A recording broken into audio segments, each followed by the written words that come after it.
Looks like he's coming our way. Hopefully we can scare him away.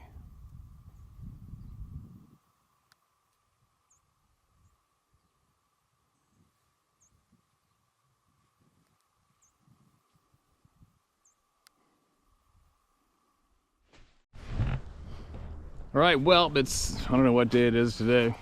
What is it? Tuesday, right? Tuesday.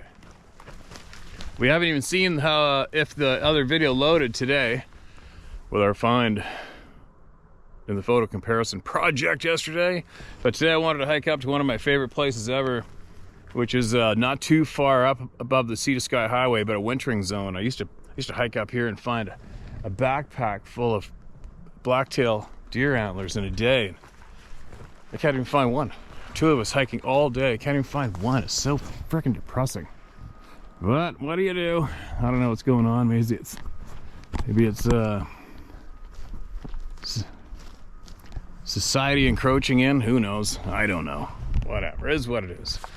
But maybe I'll get a quick couple emails shared from here, and then we're gonna move on to another spot I got and see if we can't find some antlers on the way out. Here's some logging equipment down there blasting out some new road. Buggers. Anyway, let me get comfy here and I'll see what I got. Possibly been one of my most favorite places on the planet for many years. All around me here. Many years. Now, good spot to sit down and take a break. I can see Sarah's laying in the sun right there. It's a good place to be. Except for the logging equipment down in the bottom of the valley, which the sound's ripping right up here with the wind. Who knows, you probably can't even hear it. Anyway, let's listen to this. My Bigfoot encounters in Washington State.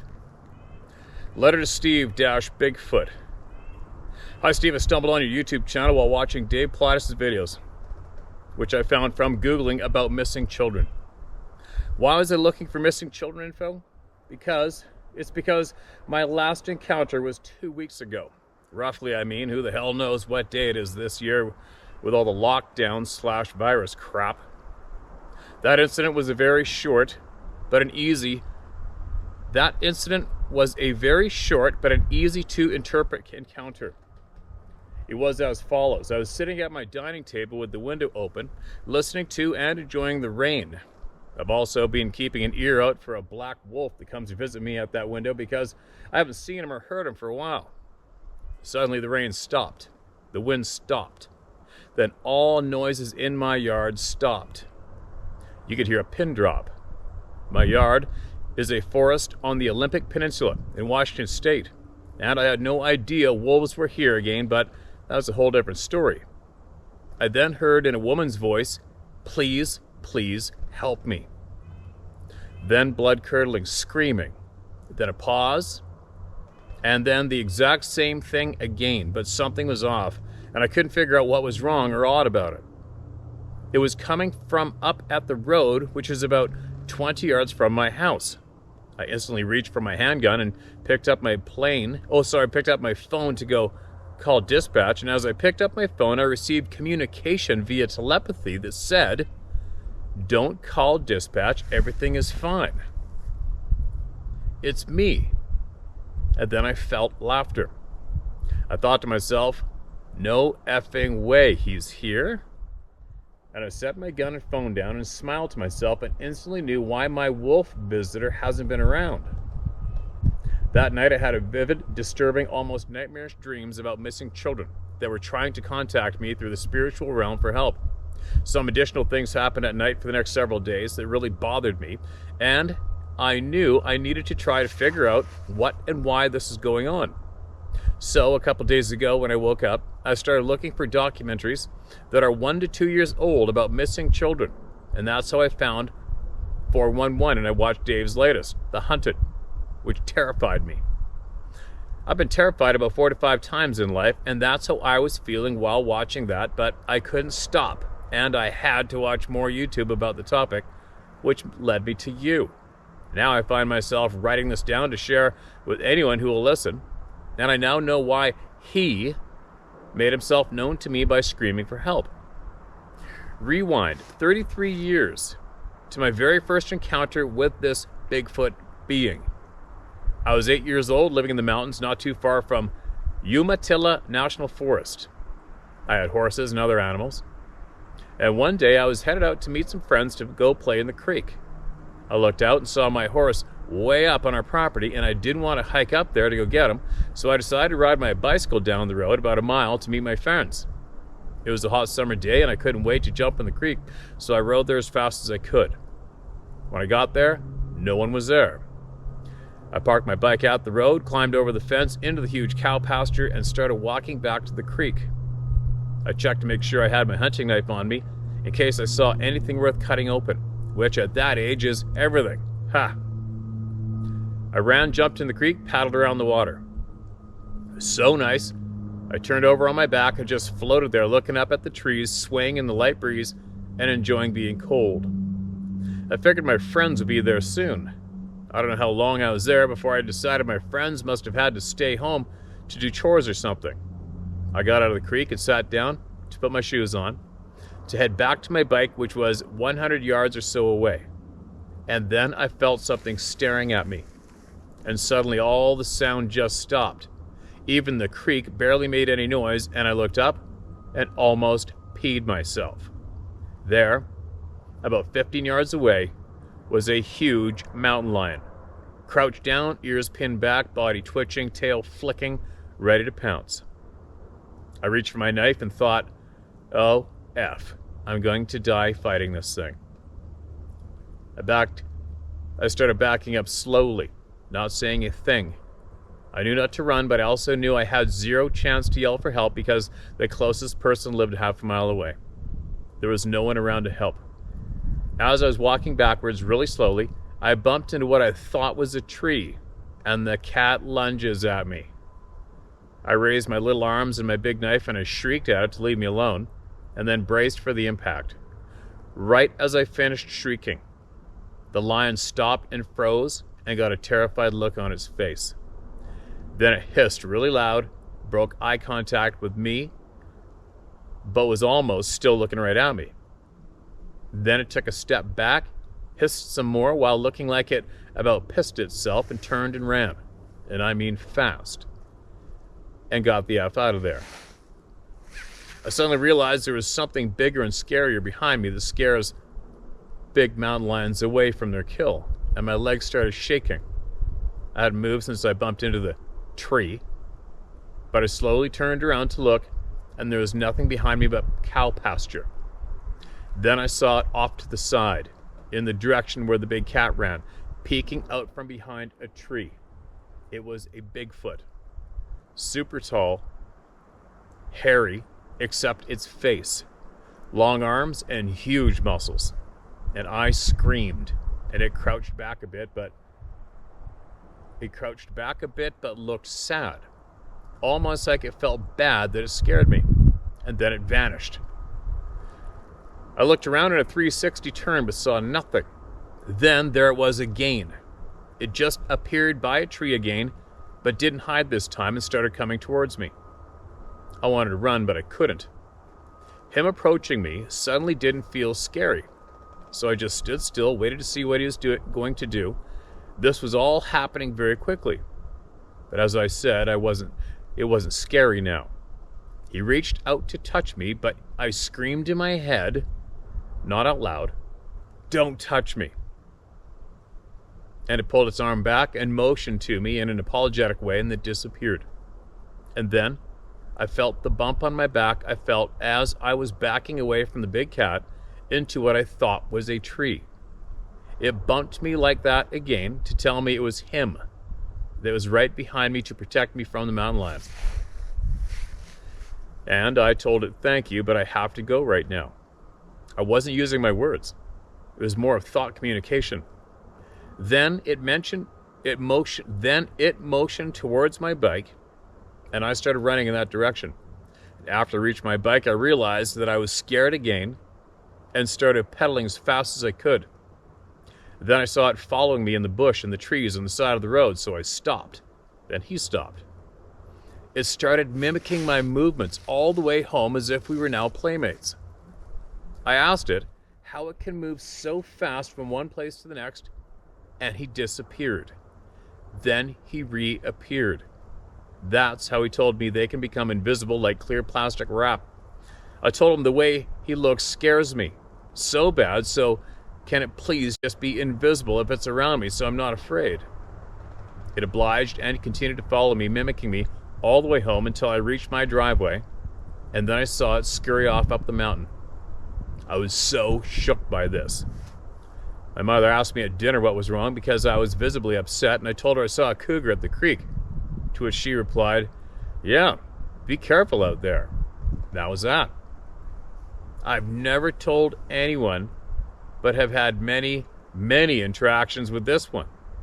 He's traveled to be near me all over the Northwest during backcountry pack trips with my horses or backpacking, skiing, rock climbing, hunting, and was around almost every time I was out in the mountains. I have several stories of it saving my life. It protected me. I don't believe these beings are the cause of children missing or people vanishing in the national forests. I think it's something more sinister. I can go into more detail about why I've arrived at that hypothesis, but I'll stop there with that point. The other point I want people to hear is, do not be afraid of them. If they wanted us dead or harmed, we would all be dead or harmed. Is it scary and terrifying to see or hear or experience it? Yes, it is. I think they do that on purpose. They scare us to get us to leave the area because of whatever is the actual, quote, evil, end quote, that is out there that does not want us dead or to take us. I looked into sharing my stories to Bigfoot enthusiasts and told one guy of when I saw one print in the snow. This guy went so effing nuts after I described this footprint to him, he wanted to immediately come out to interview me on camera and take a report to share with this big group of researchers. I asked what kind of research, and he couldn't fully explain anything that made sense to me as to why he wanted GPS coordinates of the footprint. I also got a message in my head as I'm talking to this guy that was along the lines of, quote, "Please don't tell him anything else. I saved you. You saved me. Please. These are bad people that are doing bad things." I just said, okay. And I told that guy that I just wasn't interested in talking anymore and to lose my contact info. And this man did email me again trying to get more info, but I ignored it. After watching several of your videos and Pilatus's, I get why now. What I don't quite get is why my stories are helpful or important other than to add to the long list of details about encounters with these beings. Then I thought, maybe it's because my whole career was helping people through PTSD and war and all sorts of trauma and unexplained events. So maybe I got called here to help someone? If not, I'm just beyond grateful that Steve is a safe place for this information to land. So thank you, Steve. I'm happy to share more stories for you to share. I tried to make this short as possible, but with the details I thought were important. Sincerely, MK. Wow. That was a while ago I received that. I sincerely hope you're here. I'm gonna try to get a hold of you. I'll write down contact on there, and I'm gonna try to get a hold of you and see if you want to have a conversation with me and get us up to date on your knowledge, what you've seen, what you experienced, what you know, all right? I'm all over that information with you, man. I hope you're still here. Your name's Kyle. I'll leave it at that. And I am going to email you. All right? There you go. Take from what you will or leave it, you guys, but don't blow a gasket. And I do believe as well they aren't responsible for missing people. At this stage of the game, I believe they aren't responsible for missing people. I think human beings are, without a doubt. I believe there's some nasty, dark shit going on that I think the majority of us would be absolutely bewildered to hear. I believe that's going on today due to dark, so-called human beings. But anyways, enough of what I think. Let's get on to somebody else. Be getting hold of that guy. Thank you for your email, man. Appreciate it. And if you email me back first, send me, share with me who these dark, bad people were you were talking to begin with. And I won't share it publicly. Just let me know who it was. I got a good idea, I know. Next one's titled My Sasquatch Stories.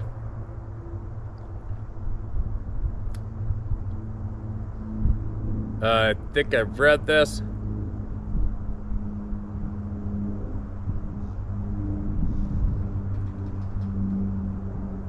Maybe not. Let's read it. It wasn't marked as read. Good evening. I thank you for your honest forum to tell my stories. I have two to share. I tried to share my stories with that BS group, the BFRO. What a bunch of phonies. Blah, blah, blah. Yeah, I read this one. I remember that lash out. I read that one. Sorry.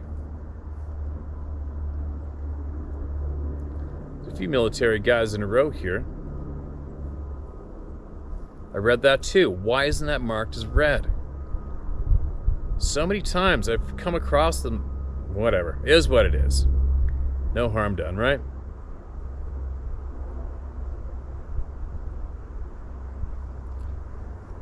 All right, what's this? This is titled, Why Take You Down?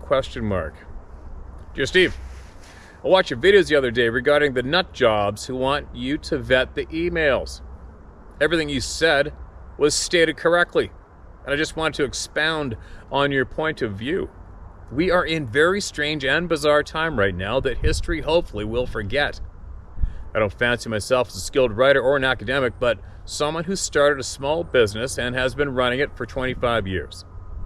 This endeavor has sharpened my skills with people, and above all, my intuition.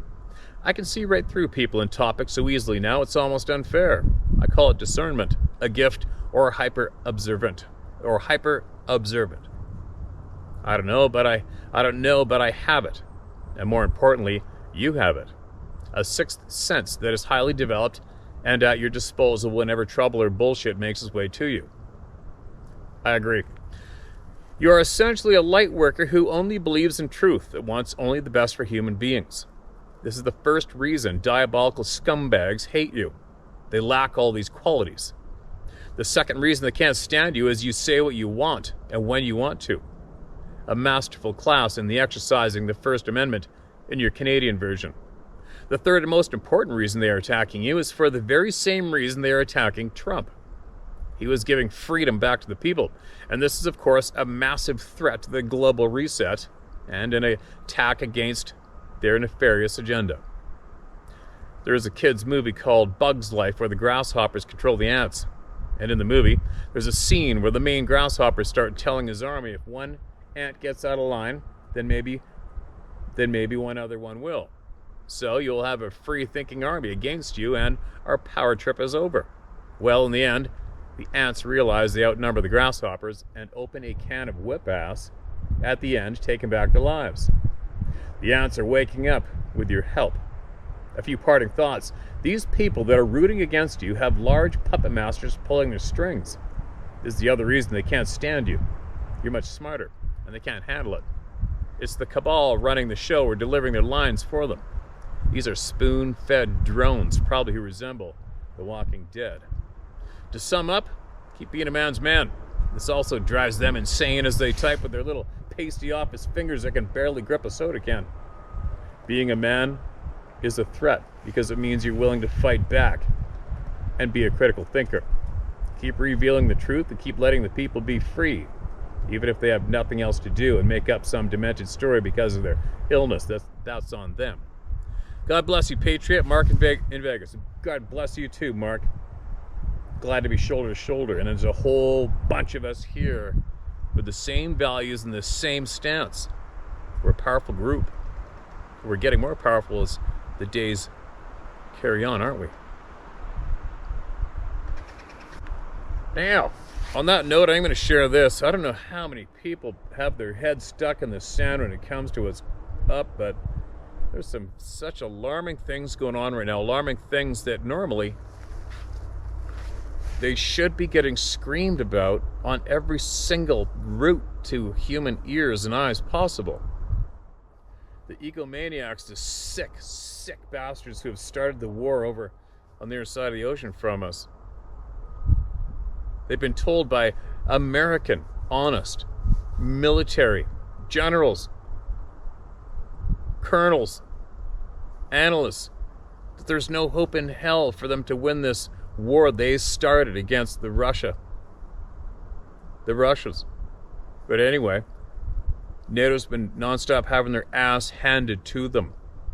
These criminals that are in leadership positions in our countries. The Russians have stated publicly, you can find it, they've wanted to have peace talks about 10 times. The criminal Western leaders have denied those requests every time and keep feeding money and weapons to kill people by the hundreds of thousands. It's disgusting. Anyways, it got to the point now. The main point is, whether you accept that as truth or not, I don't give a shit. The matter of fact is, they are now pushing nuclear exchange. France seems to be the ultimate culprit right now for being absolutely insane. And they're pushing it right now as we sit here. You sit here watching my video right now. This is basically the closest to World War III we have ever been, and it could break out at any day now. It's disgusting. It's alarming. I cannot believe the truth is not being plastered all over the screens of everybody. If I could rally the troops, I would say, please God, please strike down these corrupt criminal Western leaders who are suggesting more war, more weapons, more force, nuclear weapons. They're playing with our lives. It's stupid. It's irresponsible. These are absolute demonic, evil pieces of shit. But there you go. I said it. You can look into it yourself. It's very, very easy to find who's guilty and who's the culprit today. But that's the stage they're at today. Look it up. Look into it. Sorry, not sorry. Here comes the token helicopter. Right over our head.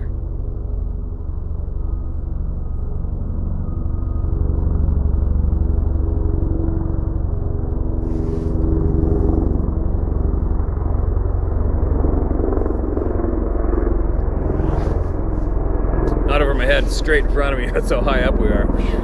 You just see a helicopter in the trees right there. Crazy. You okay over there, buddy?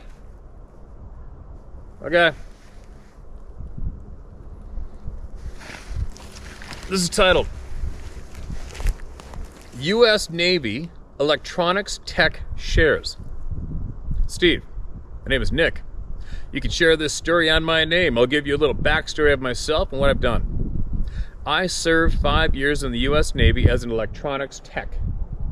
Rate ET3. I got screwed up from hitting my head too many times on overhead valves on board my ship. Thus the name retired. That should have meant Navy. Typo. Thus the Navy retired me at 27 years old with a fun condition called epilepsy. I made my way back into the service by working as a contractor at a facility in Utah. I supported the U.S. Air Force directly and worked with the Navy, Marines, and Army from time to time. No secret squirrel stuff. Just using my technical background in electronics to help out on a weapons test range.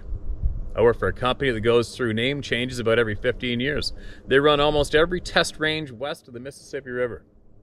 I was one of the guys who tracked things on range electronically and via radar. Anyway, I guess I'm just trying to say that I'm not trying to make a name for myself or whatever. I just feel that people need to know what's out there in the real world. I get so epic angry when I talk to people and they laugh at my experiences or others' experiences. I mean, most of these Fs haven't even been in the real world longer than one night. And they mostly just picnic. I get pissed because it's always the same answer. Where's the proof? I have given up trying to educate these people. I'm effing done. They're the same idiots who tell you to go get a shot and not question what's in it. Hold on, here comes a plane now. Right over top of me. Like bullseye.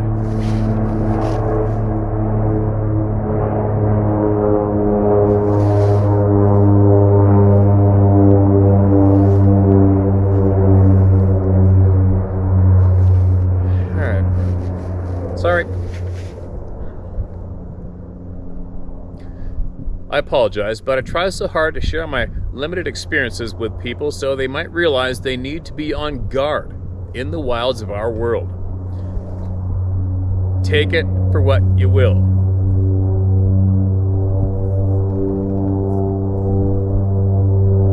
Hold on.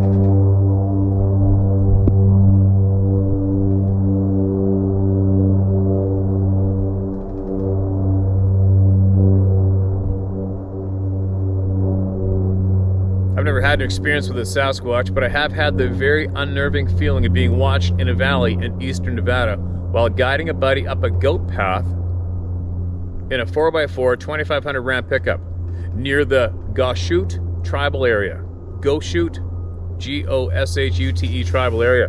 We were going to a site to do some maintenance, and we took this goat path / crappy 4x4 trail to get around a herd of sheep that the shepherd wouldn't move.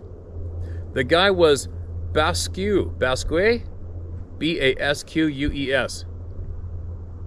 They are used a lot by ranchers in Nevada and Utah to watch their animals. Something about them not minding being in the field for months on end or something. The guy was a dick when he saw me and my buddy in a silver government truck, and he just said, "Screw it," when I yelled out the window and asked if he could move his animals. He rode out of sight on his horse, and so my buddy drove through a bunch of sheep, nice and slow, as I yelled and tried to scare them. Didn't get too far, so we saw the goat trail and decided it'd be more fun and faster to go up the side of the little craggy hill with lots of juniper trees. As it got narrower and more rocky, I got out to guide my buddy, and I immediately felt like a cougar was watching me. The hair on my neck started to stand up and my ears were pricked up. I've been in places before like this, mountain lion country, and I didn't usually get that vibe. But then my eyes started to water a little bit. I'm not proud about it, but I have had that happen to me ever since I was a kid, when I get into bad situations with things that most people couldn't see. Needless to say, I wasn't going to back down in front of my buddy. And there wasn't a spot to turn around, so I sucked it up while checking my 6 every couple of seconds. We made it to the top and to where my friend could drive us to site, and I jumped in the damn truck and was scanning the whole area from that time on. I've been in the outdoors a lot of my life, and I've been around snakes, bobcats, and mountain lions. Never seen a bear, but I did grow up outside of a large city in Northern California, so there weren't too many around. Needless to say, I don't think that was a mountain lion watching me. I'll email you some other wild stories I have from being out to sea another time. I don't blame you if you don't read them, as they are kind of nuts, but I think you're a guy that doesn't discount experiences. I've had a lot of weird shit happening in my life. My wife says I have a gift. I look at it more like a curse at times. Whatever, take it for what it is. I'm also a burgeoning hunter. I've hunted in Utah and plan to start hunting here in California, mostly bow hunted, but I'm trying to get into the rifle to stack up some meat. I hope to take my first mule deer this year. I wish you had mule deer in your app. Maybe one day you'll add it to your app. So, I put this story in the comments of a video you made, but didn't realize you had an email to send it to. I want you to know that this story was related to me by a guy on the range I worked with. It was related to me after talking about my experiences out at sea, and then, like I always do, I asked if the guy had any stories like that, or had seen anything weird. So here it is. So I have a story you might want to hear. I worked at a place as a contractor for the USAF. It was out in the west desert of Utah on a weapon test range. It's a U.S. Army-controlled facility, but the Air Force leases a huge portion of this base from the Army. Anyway, I'm sure you can figure out which base this is. I just don't want to burn bridges, is all. I heard this secondhand from someone on a base about another facility down in White Sands, New Mexico, also a test range. The guy was telling me about something wandering into a green range, meaning it was hot and weapons were being used in that area. The guy told me that someone noticed the heat signature of a huge bipedal thing much bigger than a man walking through this area. They got video of it in thermal IR and optical video. The whole range went red, meaning during a multi-million-dollar training mission, the range was now cold. Not only cold, but it would be investigated as per SOP of the Department of Defense regs. If it was a person, they could have very easily been blown to hell, and quick. But the bigger deal is that this guy got there on foot. No man is going for a walk through a test range like that. Now, I will say these facilities have been infiltrated before on foot by people, but they are usually apprehended quite quickly because of pressure sensors around the perimeter and seismic detectors used to detect entry, not to mention all security cameras. Either way, all the people who have seen the video were for sure that it wasn't a man and that it did indeed stop a mission. There would have been an investigation by the contracting company and probably the government. To what extent, I don't know. But someone covered up the video, and I would bet that all traces of it have been destroyed over a fear of dealing with EPA, fish and game, or whatever. Their reasoning is always the same. You don't want endangered species to be found. If they do, there's a whole pile of government and environmental punks telling you that you can't test at this spot or whatever. I mean, we couldn't run commercial power to a site in Nevada because it would give the hawks and eagles a perch, and they would decimate the prey along the power pole line. Or so Nevada EPA said anyway. So I understand some of it, but still, what the F, man? Just put out that these huge things are out there. Probably would screw with all the state and the federal park income, though. Too bad people getting killed for not knowing is way worse. Anyway, take it easy, Steve, and keep it up. Thanks for taking the time to read my story. Okay, man. If you're still here, I want to hear what you saw at sea.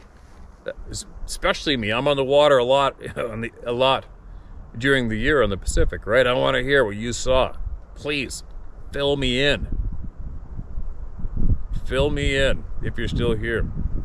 At the military range, well, I may have possibly seen one of those videos myself. I think, maybe, we'll see. One day we can just share that information. Now, what else? Quick question. So if you guys saw yesterday's video, you saw that tooth? That tooth, I found it on video. When I went up to that stump where that face was, and a quick mention on that face, that face looks nearly exactly like the face on that thing that somebody circled in red and sent us a screenshot. I'm in the video looking 90 degrees to the cameras looking this way, and this thing is in 3 or 4 fir trees a couple hundred yards to my right, in the trees looking at me. There's no question about it. You can see the eyes and the nose and the mouth, the chest, and that face looks just like the face beside that stump in yesterday's video. And it happened, I don't know, a mile and a half away from there. Anyway, back to the tooth though. Is anybody who saw yesterday's video, are you familiar with that tooth that was on top of that stump? You know, that tooth was put there. Whenever you find a natural kill, you'll find the skull, the jawbones, and the teeth are in the upper skull, or the teeth are in the jawbones on the ground, scattered around with maybe the pelvic bone or a few ribs or a hoof, claws, whatever. I have never found a single white tooth anywhere in my life, ever, without finding the rest of the carcass somewhere. And if a human being had that tooth, why would a human being, you saw the drive it took yesterday to get to where we got to yesterday, right? And it was obvious we'd never been there before, that particular one road. I'd never been there before. I took you guys with me with the camera on the whole time. And I found that tooth on top of that stump with the frickin' blue jay feathers at the bottom of it on video with you guys watching me, with me. Anyway, the question is, does anybody out there know what that tooth originated from? If you do have a good idea, please email me, send me a picture of a similar tooth or whatever it came from. Let me know, or the comment section below. Let me know what you think that tooth came from and how it is that you are confident that's what it came from. Pictures accompanying would be helpful. I'd like to know myself. Very curious about what that tooth belonged to, right? Aren't you? I am. Now, what else do we got? One more? I gotta get Sarah moving. She's probably cold.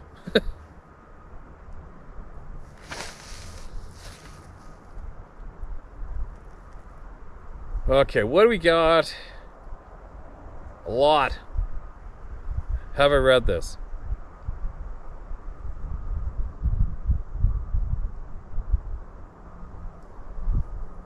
No, read that.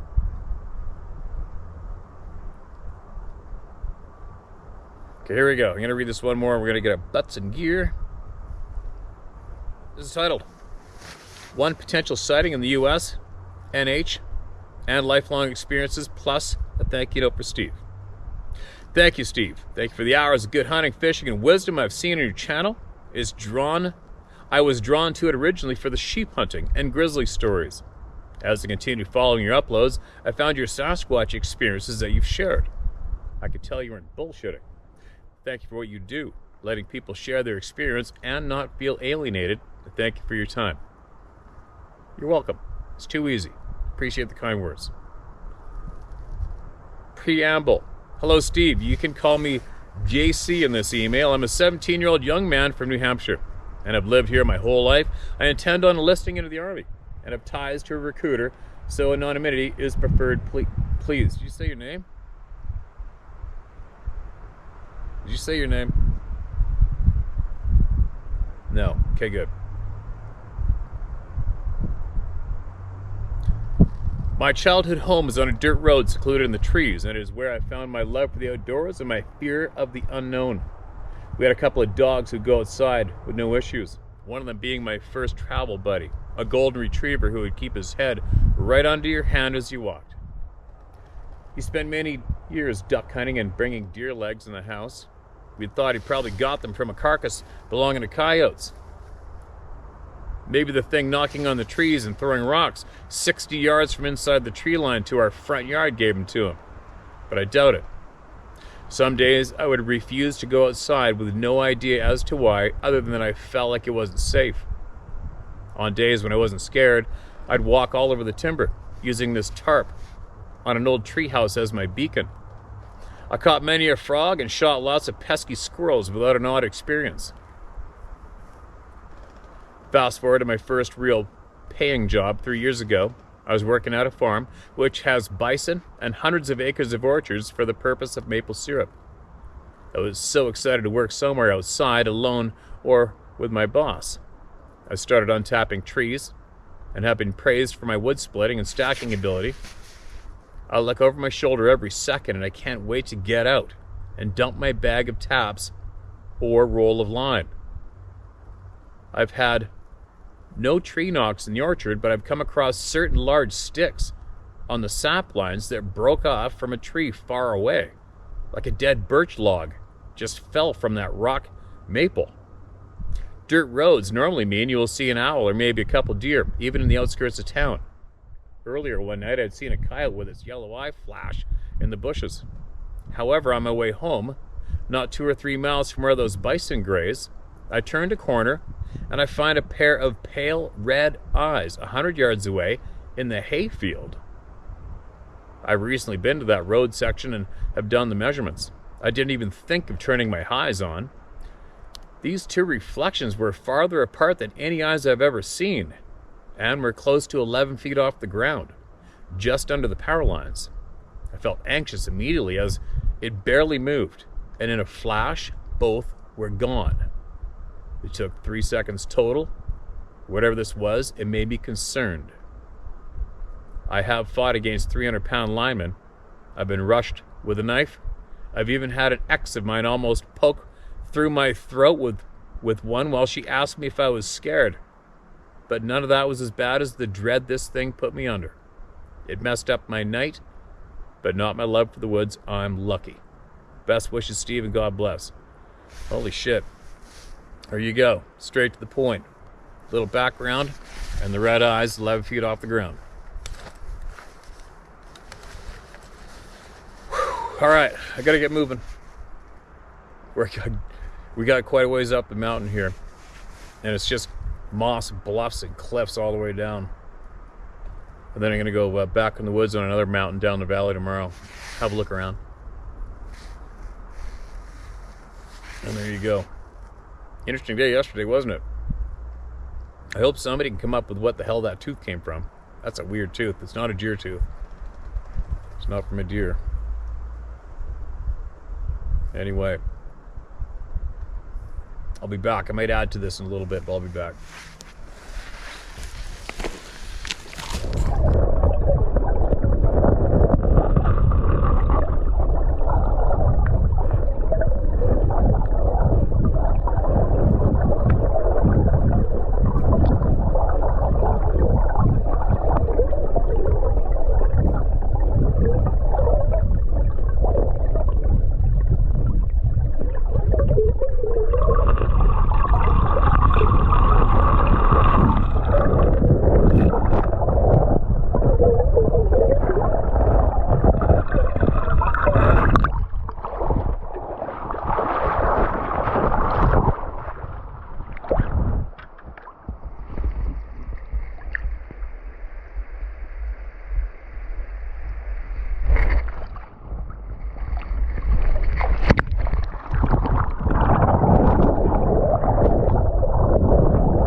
underwater.